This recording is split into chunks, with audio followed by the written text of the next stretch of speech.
Welcome to Real Zeal, a podcast like no other, brought to you by yours truly, Trish Burke, ADHD, loud, proud and unfiltered. I'm absolutely honoured to bring you all of the topics, big to small and everything in between, in a way that is honest, truthful, with a veil of compassion, all in the name of ensuring everyone feels heard and validated. I can't wait to host a myriad of guests that will blow your mind, and we're going to have candid conversations. They will absolutely knock your socks off. So get your tissue box ready for the tears that you might shed. Pad up because you're going to piss yourself laughing. Strap yourself in and get yourself ready for some Real Zeal. Well, hello and welcome to episode 3 of Real Zeal. I am Trish Burke, your loud, proud ADHD host, and with me, I actually have someone exceptional that I cannot wait to introduce to our listeners. Now, our viewers can already see our excellent guest, who is Mick Marshall. Mick, welcome to Real Zeal. How are you? Yeah, I'm good, thanks, Trish. Yeah, and thanks for having me on. Oh, so awesome. good. Yeah. I'm loving this. Of course, classic on the fly way we arranged it. I text you the night before saying, I'm in your area.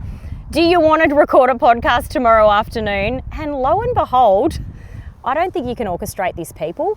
You can't. No. You just can't. No. And here we are. Here we are. We're looking onto the beautiful lake in Ballarat, and we have some swans that might aggressively attack us at any point in time. I don't have bird phobia, Mick. Do you? I think we need to cover that off first. Yeah, well, I've overcome bird phobia here. No, that's not true. That's not true. Well, here's the truth. Plenty of them, and they're not far away, so they might come up and have a look. But so good, so good. Well, Mick, for our listeners, also our viewers, I like to play a little game to begin with, and then I'm going to introduce you a little bit more fully, and then we're going to unpack some Real Zeal about your story, your life story, and what we have in common, and all of the things to come from that. Is that all good with you? Yeah, that's cool. The little game for our listeners that we play is describe with kindness the person on the other side of the bench. So for our listeners, obviously YouTubers can see what we look like, Mick. We look excellent for the viewers and for the listeners. But Mick, I would like you to just kindly, in maybe like 3 or 4 points, describe me to the listeners. I would say the number one point that I would describe about you, Trish, was your enthusiasm.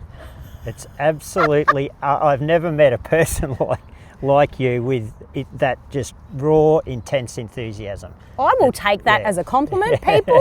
If you don't have raw, intense enthusiasm, what are you even doing? Excellent. Any other things you want to add to that? I had short in my last podcast guest. He described me as, well, I say average height. He said short anyway. Yeah. Any other? Short as in stature or short as in short? Well, I'm short. I'm long-winded. There is a lot to say. I'm average height for a woman. Anyway, any other descriptive things that you would like to give our listeners? Enthusiastic obviously comes across. Yeah. Just, to me too, bubbly. Like, you always, we always know you're in a crowd, Trish, put it that way. This is true. Which is another thing that I actually love about people. Yeah. Very expressive, and they're keen to have a go, because haven't we lived in those spaces where you just, you're at the back of the bus and you want to say something but you can't. So that's a really neat journey you've been on, I reckon. Oh, thanks, Mick. Now, I'm going to describe you to the listeners. Now, grit and determination is written all across your face, not in a hard-weathered kind of way. He doesn't look haggard, people, but he just has determination in the eyes. You stare it in the eyes and you say, get behind me, Satan, or whatever.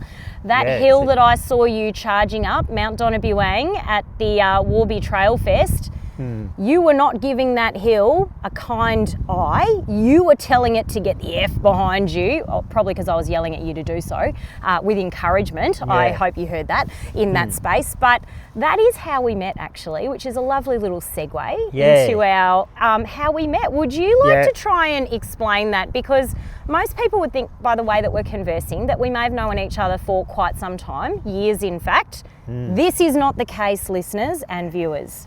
No, it's not. I first met you at what do they call it? The double Donna or something The they double called it. Donna. And Mount Donna two is. times over. Little bit of a beast for those that don't know Victoria. It's a beast of a hill, isn't it? Yeah, it was a 22-kilometre mountain race, and I'd never done mountain races as an adaptive athlete before, and we'll get into that later. Yep. But it was especially important for me to take a crack at that race so that I could prove to myself more than anything that I'm capable of doing these next steps that I'm trying to do. Yes. And then you get to the halfway mark and you think, okay, it's 22-kilometre event, and it's, I think, 2,500 metres of elevation. That's a lot of elevation for those of you that likes the flat. Yeah. The hill climb is a burn for most of us, but for Mick, it's an extra hill climb, which we will continue to unpack. But Mick, who was at that summit? Yeah, and that's right. And the thing with this, I call it the energy of people. That's what I call it. It's a great explanation. And because there's no other explanation for it, because it gives you a lift. And I was buggered by the time I got towards the top of that hill, but I could hear bloody cowbells and noises and things going on, and I'm thinking, what a crowd! Half the town must be up there. The town crier themselves. Yeah, that's right. But what that brought to the event was everybody is really hanging on. Yeah. Like they really are hanging on in true honesty, because the 22-kilometre race is 11 kilometres of it is up this hill, and 11 kilometres is down the hill, and down is just as hard after you've come up, if that makes any sense. It's really taxing on the body. It's a lot on the knees. Yeah. I am not a pro runner like yourself, a seasoned runner, but I know well and good enough, if I'm coming downhill, the knees are taking the brunt. They do. They are burning. They cane. And so by the time you get to that little pinch at the end, you are a shot duck. Like seriously, you're done, you're exhausted, you think, oh my God, I can't wait to be going down because it's up, up, up. And then all of a sudden there's this noise that comes from nowhere. And it's true, it comes from nowhere because you can't hear it. And it's also silence when you're running in the trails. Trail running is beautiful because you're in the wilderness, running in the creation of goodness, Mother Nature at her best. Yeah. And then harshest. There's this, and harshest, and there's this noise. Yeah. And a noise like no other at the top of the hill. And I still didn't know who you were when we went through. Yes. But when we went through, it's like this. There's a thing with marathons, and I'm sure you don't know this, or you might know this. I do. My husband is actually an ultra trail marathon runner. Yeah. So I'm in your camp. I know what you do. Well, but yes, did you know the fastest kilometre in a marathon is actually? Have a guess. What do you think? The fastest kilometre would. It's not your first. I think you're on reserve for your first. I believe your fastest kilometre would be either at the halfway point where there's some hardcore cheering occurring, or potentially right at the end when you know you are almost there and you just got to muster the something from the depths of beneath you. Yeah. Is that am I onto something there? You're onto it, because science can't explain this, because it's the last kilometre. Yes. And that's for anybody. That's for elites to first timers or whatever, because the last kilometre you're at your worst. Yep.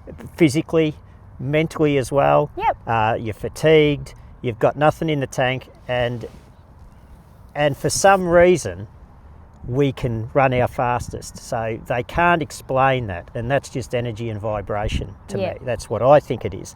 And when I come up that hill and heard that noise, I quickened up. Like I was quicker. I got faster. We're going to actually clip some footage in on the side so you can see Mick getting his skates on. Yeah, and particularly with crutches, it was extremely difficult, and but that gave me the spur what it is. And again, I just call that the energy of people. So thank God. And there wasn't a town there, people. It was Trish and about 15 others. Yeah. Look, we were holding on. We were given some really great encouraging words. The night before, there was a screening of your documentary, which we'll talk about a little bit further on in the episode. But there was a screening of your documentary and your story, and we were encouraged, those of us that were available, that weren't running ourselves. I'm not a runner, people, full disclosure. But I I felt my heartstrings were pulled because for years I'd been trying to work out my place in the running community because I am not a runner, although people have encouraged me that I could try. And let me tell you, my pelvic floor will not allow people. It's the best for everyone. But I am a marathon cheerer. I can cheer the bejeebers out of any tired train wreck of a human that is dragging themselves through. And I love that I can yell encouragement and yell it with passion and zeal and just do it in a fully unleashed way, loud and proud, ADHDer, and no one bats an eyelid. In fact, people are grateful. Yeah. And the smiles from the runners coming up that hill of like, man, thanks for cheering for me. They're like half dead, but they managed to get those words out, or their face lifts. And I'm like, this is what I'm alive for. Yeah. And so I've found my place in the running community, and your place in the running community, Mick, is really unique. And I would love to unpack a little bit of your backstory for our listeners and for our viewers, because your story is one of such unique grit, and like the word overcomer comes to mind. And I think when we talk a bit more about your story, people are going to understand. But I'll just do a quick little sum up and then I'll let you tell your story if that's okay. Yeah, sure. So in the doco, I'd never met Mick Marshall before March of this year. So we are talking, our friendship is so knee deep, it is like 3 or 4 months in, haha. But I feel like we have connected on a level of such authenticity from the get-go. Yeah.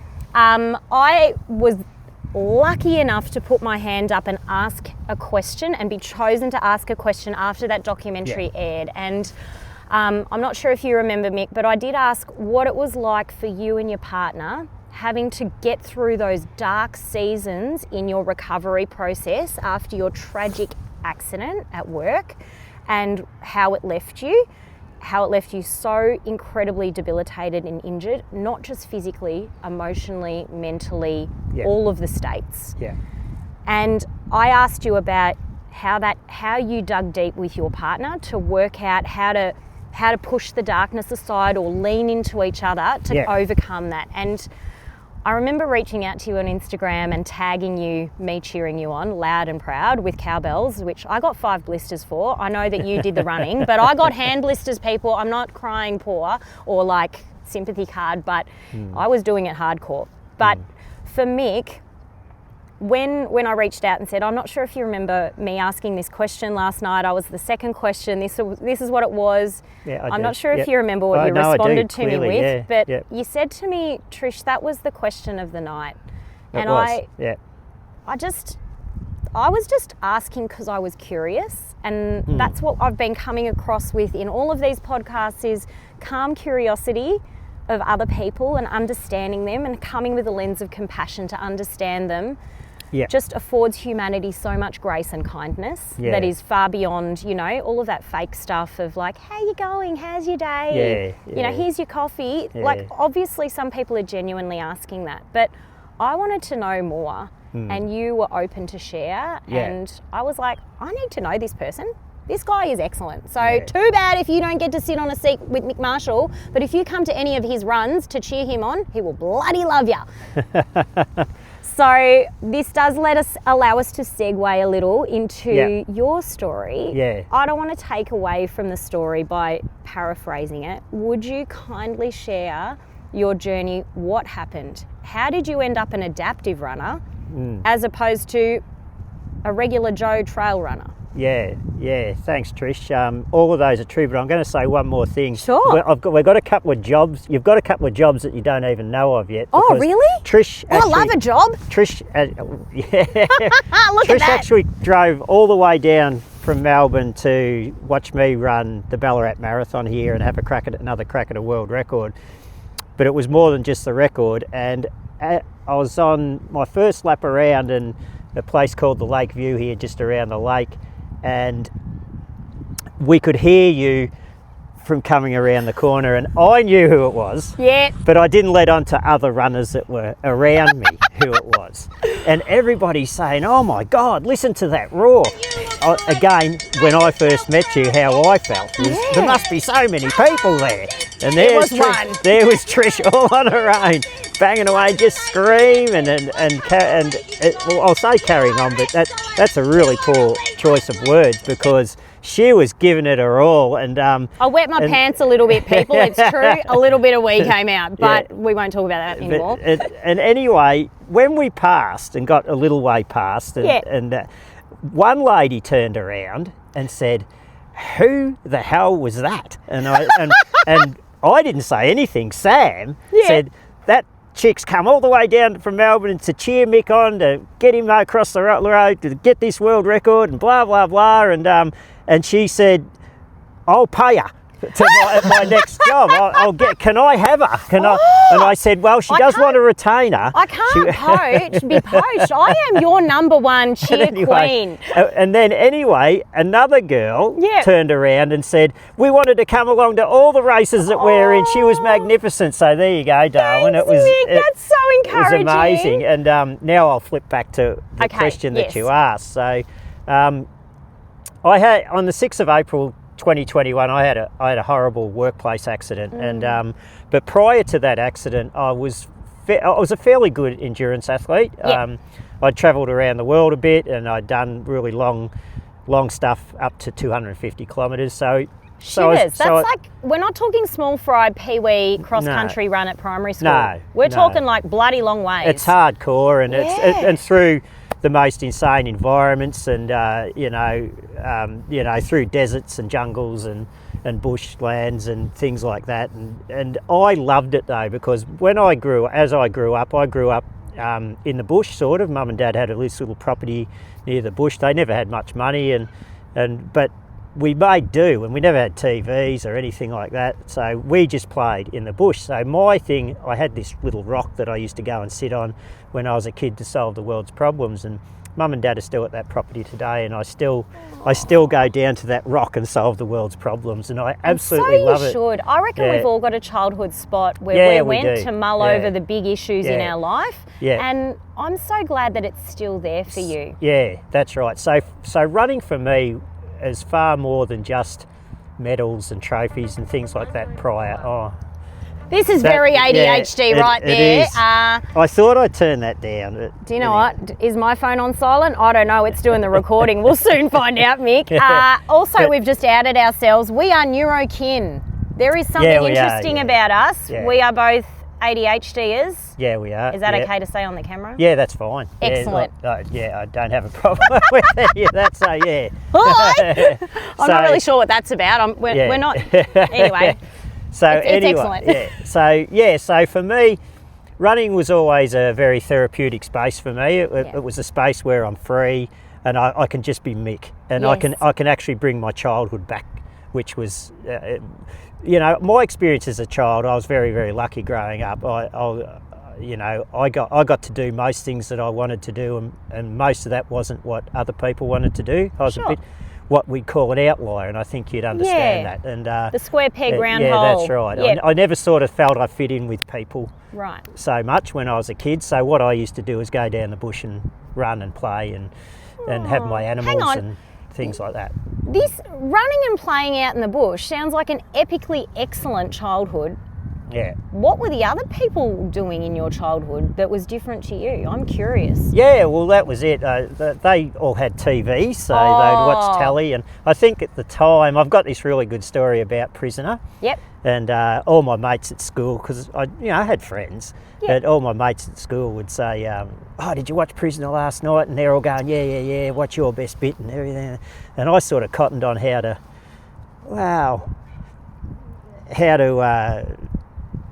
get away with it, I suppose. Yeah. You sounded like you knew enough, or that you might have watched it. So they'd say to me, what was your best bit? And I'd say, I don't know.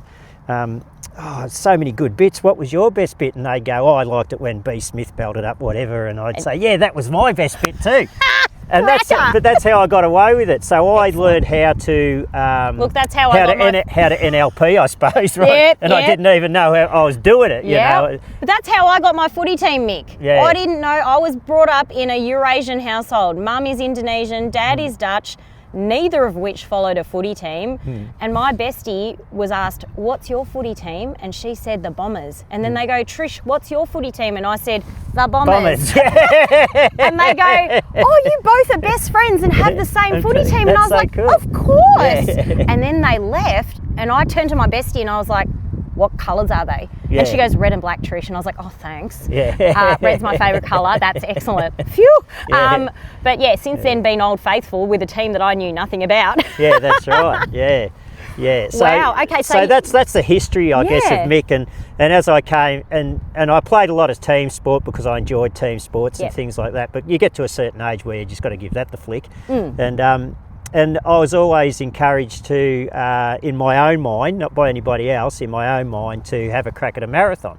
Wow. And I had a crack at age 40. That just didn't work out. But at age 42, 42 kilometres, 42 years old, and the Melbourne Marathon was on the 10th of the 10th of the 10th. Now, I'm a real numbers guy, so... That's all ringing true for a bit of it. Right. The stars have aligned for this. So the universe all lined up, and I'd done my first marathon at age 42, and that catapulted me into this endurance or ultra running, and I'll fast forward. And then I started to travel and do a few things. Wait, hang on. Are you older than 42? Because you are looking very excellent. Oh, come on. I am older than 42. I'm serious. You're 42. Okay, great. No, I'm older than 42. So he doesn't look at peeps. He looks excellent. I don't mind giving I'm 56. You're looking great. I'm not trying to butter you up, but you do look like you look after yourself. Yeah, I do. For someone that's out in the sun running and training, etc. as well, like your athleticism is not an indoor rowing machine situation. You are outdoors in the elements. Wow. Okay, that's life's secret, everyone. Just do trail running outdoors. Maybe I'll just do the outdoors bit without the running and I'll just cheer. And it'll be fine. Yeah, okay. Well, you'll be happy and I'll be happy. Yeah. And the rest of the society will have no eardrums left. Yeah, that's it. So we got to a stage where I was going, and I found my dream job as well, which was, I was an electrician by trade, but I went for this gig as a wind turbine technician or a clean energy technician, and I landed it. And what that means is we run up and down these huge big wind turbines and we do maintenance on them and all sorts of stuff. So I'd be having lunch 120 metres up in the air out the top, and I am scared of heights. Yeah, I was going to say you'd hate to have a fear of heights, but you are afraid of heights. I am. Wow. I do have a fear of heights. I did have a fear of heights, but again, it was that. Okay, this is a job, and it's great. It's good for me because I can go up and down the ladders and and be training at work and be out in nature on the farm and. So it's just like awesome. A hybrid job for you in terms of the things that fill your soul with joy, but as well as marrying well with your skill set. Yeah. So that is actually a big thing about fulfillment in life, isn't it? Yeah. Because if you do something you love, you're never working a day in your life. That's that right. saying, isn't it? Paraphrased. And the other beauty about that was the banter with the boys, because being a tradie, I loved that. I am a real, because I left home at 15 to become go down to Melbourne on my own, and so I got mentored by all sorts of different people you wouldn't believe on the railway. All the colours of life, I would say, when you're doing an apprenticeship. Yeah, and I was the youngest there, so they all took me under their wing and looked after me, and so it was really cool. So I really love that about it, being a tradie, is that banter and the bullshit and the fun. Look, and you would have had it every time, but I do walk past work sites and I do get a real sense of camaraderie on a work site. There's a lot of connection and there's a lot of joking around, not in a silly, like, let's look inside a nail gun kind of way, like in the WorkSafe ads, but there's actually some genuine, like, hey, like, you're having fun. We call it fun. That's what I was going to say. You're throwing the bricks to each other in a little pass the parcel line. You make it look like a really fun day. I know it's hard work. Well, that's why you make it fun, because if you just, it's like any chore. And it's like running. If you just, if all you're doing is looking at the finish line and what it takes and all this sort of stuff, you're just not taking any time out for yourself, and your nervous system just goes nuts, and it'll just shut down on you. And you'll hate it. And you'll hate it. No one wants to get up to go to work to do something that's boring. That's right. I mean, if you know that your to-do list is like a whole pile of laundry and the dishes, and there's no joy in that, no dopamine as we would call it, the happy hormone, if there's no joy in it, you ain't going to want to show up. And the thing is, you've got to stay in the moment with the dishes and the laundry. Don't you? You do. You do. Because if you don't, it gets away from you, and staying in the moment, I mean, it's actually okay. Yeah, I'm doing something pretty cool here, you know. Make a little song of it. Yeah, that's right. Put some tunes on. Yeah, do something to make whatever it is, because it's just part of your day. Sure. But we're going to have a lot of diversion here, I think. This is a side quest and a side quest. We're coming back to Mick's OG story about how the injury occurred. Yeah. I will help to bring it home if I can. Yeah. My meds have worn off, full disclosure. And there might be some cuckoo that occurs. We don't know. But you were telling us wind turbine maintenance tech work. So you're up high. You're up 120 metres in the sky. Yep. Off the ground. Yep. And what does that entail? Do you wear your tools on you, like a tool belt? No, you don't. You wear a harness. You go up in a harness. I'll explain the day anyway. It was just a normal day, and we go out in teams, and I was the lead tech on wind turbine 33 for the day. Okay. And what that means is I have to carry the backpack. I carted a backpack on my harness, and all the tools come up in this tool chute from the outside, and they lift them up into this tool chute up. So my job wasn't to lift the tools up. My job was actually to get up to the top so that we could access everything to bring everything up. Are you the first up if you're the lead? Yeah. Yeah. Okay. So you're the first to climb the ladder. Yeah. I'm guessing. With my assistant. Yes. So you always have to go in twos. You can't go on your own. So your two assist is coming up behind you. You're up the ladder. Well, he goes in front. It doesn't really matter. On okay. this, it doesn't matter. But on this day, he went ahead of me. All right. So and we get into this space where, and inside these wind turbines, they're awesome things. Like there's a lift. Like you wouldn't believe it, but there's a lift inside these things. Next time you go past one, you wouldn't believe that all this stuff fits inside it. Yeah, it's amazing. That's phenomenal. So this lift will take you up so far to say, I explain it now because it's very difficult to talk in metres, but the wind turbine like that I was in is probably about 35 stories high.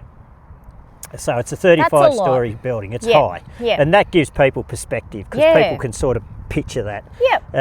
And so the lift can only go up so high because it funnels in, and it gets to about 25 stories high, and then you've got to hop out, and then you need to climb up to what we call the nacelle, which is the spaceship bit. Sure. And in between the spaceship bit and the end climb, it's called a brake room, where all big brake pads and all this stuff is in there, and it's a very tight squeeze to get to the top, and it's only about 3 metres, so it's not a lot, and you can't harness there, so we have to take our harnesses off and leave them there to climb this little bit. So just for the listeners and for the viewers, we'll try and flick up an image as well adjacent to our image, but we're talking you're enclosed. It's not like the ladder on the outside of a post. We're talking you're sort of semi-enclosed within the funnel itself. No, you're fully enclosed inside. Okay. Yeah, you're fully enclosed. You're not looking out at the world. You're in a chute. Yeah, that's right. Okay. And about 100 metres up. Shivers. Yeah, okay. Yeah. And this 110. And you're unharnessed for this section. Yep. Which is totally normal. You're on there's a platform in there, but you can fall if you don't close the door, and sometimes they're left that they shouldn't be, but they, but this day it was closed, thank goodness. Yeah, but it's meant to be closed. And so you've got this 3 metre section where you climb up, and to be honest, I hit the bullseye. I seriously did, because it's very hard. My backpack got caught on one of the brake linings, and I reefed it, as you do. Yep. I reefed my backpack and it worked. Yep. And I slipped on the rungs of the ladder, and I fell, but my legs got caught in the ladder, and that's what caused the damage. It smashed my legs to bits, and you could paint that picture yourself. You imagine you slip and fall, legs get caught, legs braced my fall. Yes, but they got mashed in the process of it. Absolutely. So and then I fell to ground, and Geordie was already up top, and he heard me fall, and he goes, "Are you all right, Mick?" And I said, I don't think so. I don't know, because I didn't know. I thought, oh my God, you know, but when everyone got up, because the other two that were downstairs with the tools, we radioed in and out. And so they came up and I'm sitting there, an absolute mess, to be honest. And you would be. The pain, astronomical, and also the adrenaline going through your system at the time would have been blocking a lot of the pain. Yeah.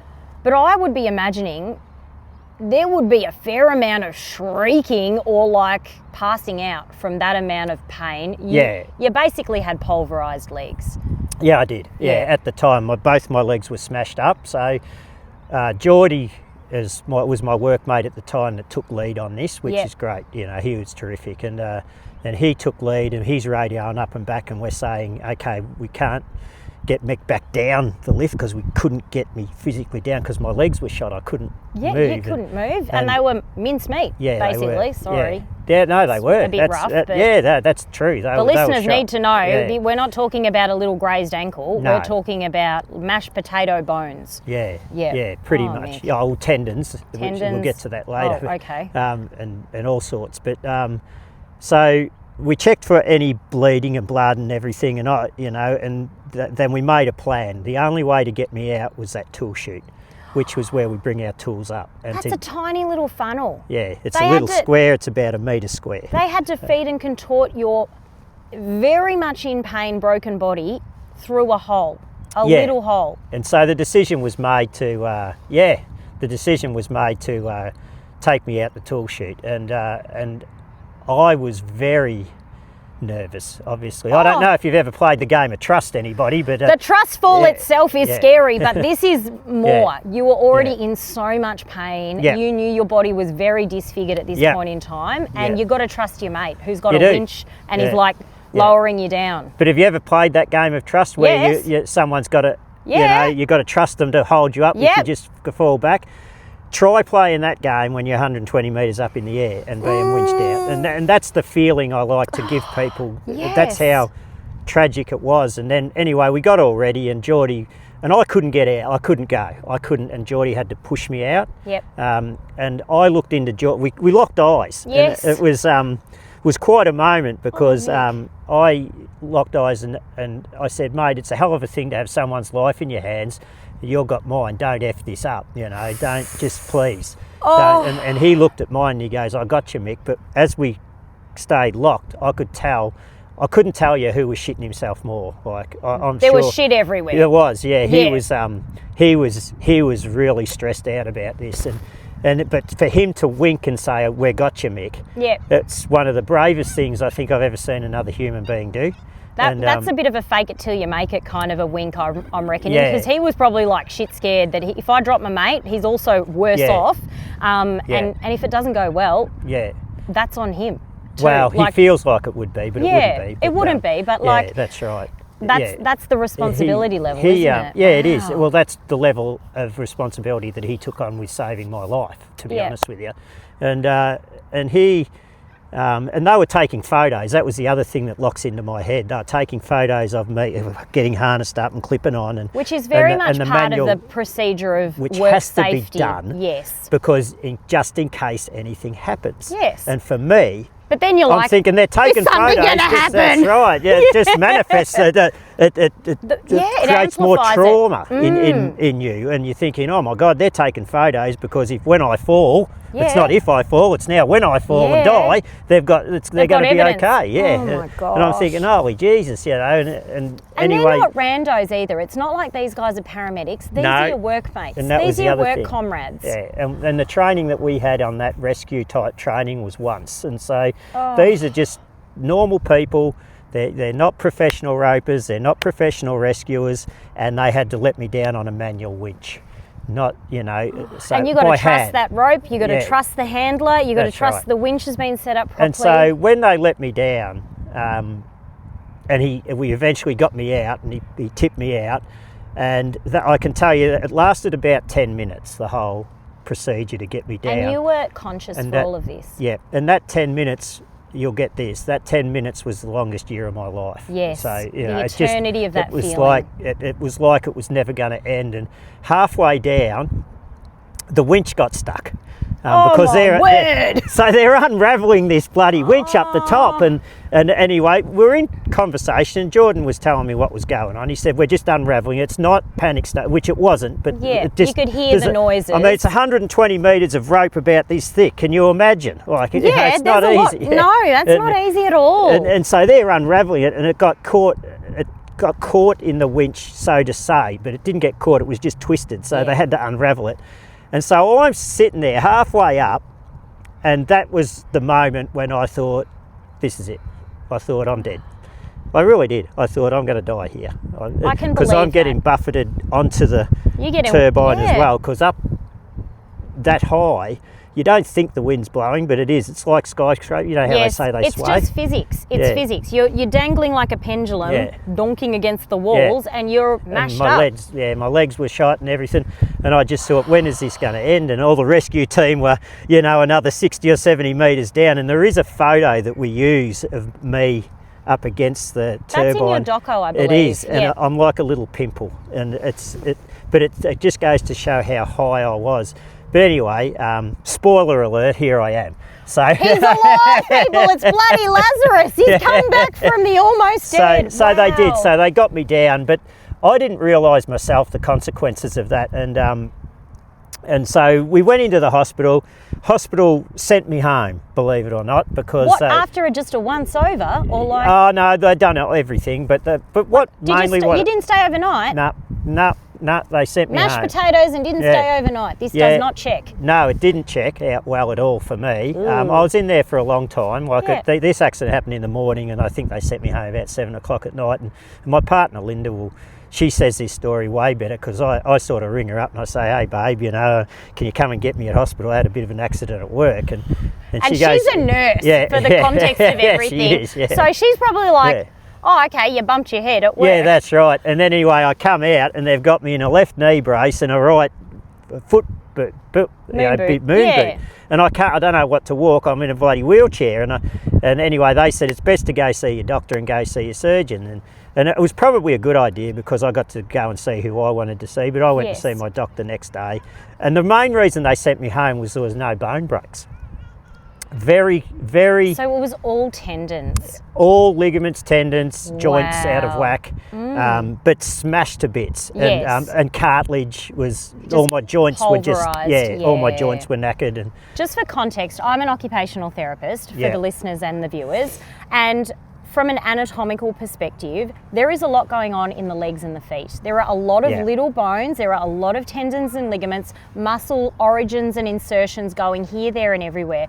The legs and the feet alone is a 6-month anatomy subject at university on its own. It's intense. So it's a lot of action in that space. Yeah. So what happened after that was the falls, my legs getting caught. I required what's called... Anyway, I'll go back to Linda, and she sees me like this, and she goes, oh my God, what's going on? You said you had a bit of a fall. What's this? And I said, well, we won't know until I see my doctor, Matthew, and she knows Matt because she's a nurse. And anyway, we go in the next day, and he's straight off to the surgeon. Surgeon said, this is what we need to do. You've smashed your knee to bits. You've smashed both your feet to bits.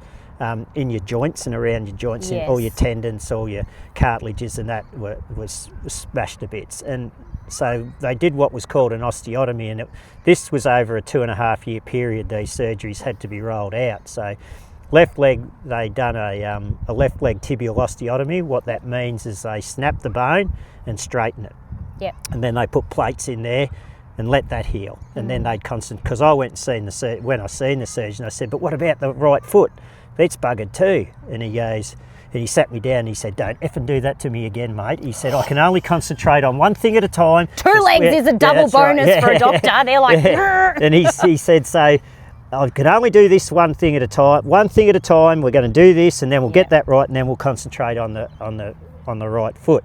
And from that day on, Trish, he sold me, because he was on it. Like Yes, he had tunnel vision on. Let's Yep. fix that, then we'll fix that. Yeah, so all of our kids are Yeah. just frothing to meet you. Tim is Yeah. like, I've already met Mick with you, but like, he's my hubby. But for those that are listening and watching, but Yeah. And so you'd understand. I do like, understand it's a very involved surgery. These orthopaedic surgeons, they're absolute geniuses, and they know, and they just know how to handle, and they know how to offset, they know how to straighten to align you again biomechanically.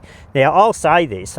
It's not a great way to do it, but I am more biomechanically Stable? symmetric, I guess, yeah. than I ever have been in my life. Well, But, the humans are interesting in the sense that we are a little bit lopsided. You know, we're all over the shop. You've got one big toe that's bigger than the other big toe. That we're interesting at Yeah, best, and no two people are the same, which No, is a good thing about that's right. society. But and the one thing about Sean, my surgeon, is he knew that I was an athlete prior. yeah, And he said to me, Mick, the chances of you being able to run again are so slim. And I said, what are they? And he said, oh, look, I'm not even going to put a percentage, and he didn't. And I said, well, let's think, and I said this, I said, what, 1%? like no percent. Is it a zero? Yeah, or, we got something. Oh my goodness. Yes, I'm leaving you on a cliffhanger because this podcast, when I recorded it with Mick, was so epic. We talked for nearly 2 hours and both of us had frozen noses and were sniffing by the end of it, and the darkness was creeping in upon us. So you are going to have to sit tight and get yourself ready because part B will be dropping in 2 weeks' time.